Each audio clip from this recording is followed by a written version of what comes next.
আসসালামু আলাইকুম ওয়া রাহমাতুল্লাহি ওয়া বারাকাতুহু। প্রিয় দেশবাসী, কেমন আছেন?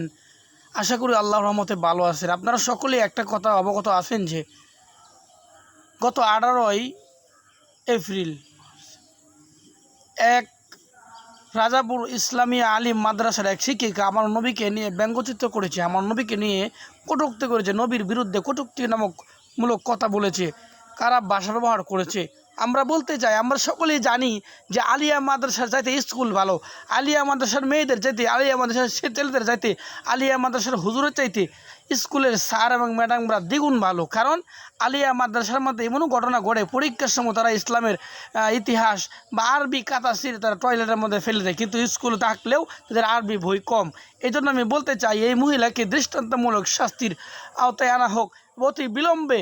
আমি প্রশাসনের দৃষ্টি আকর্ষণ করছি, আপনারা সকলে অতি বিলম্বে এই নারীকে ধরিয়ে দিন, নবীর দুশ্মন প্রতিহত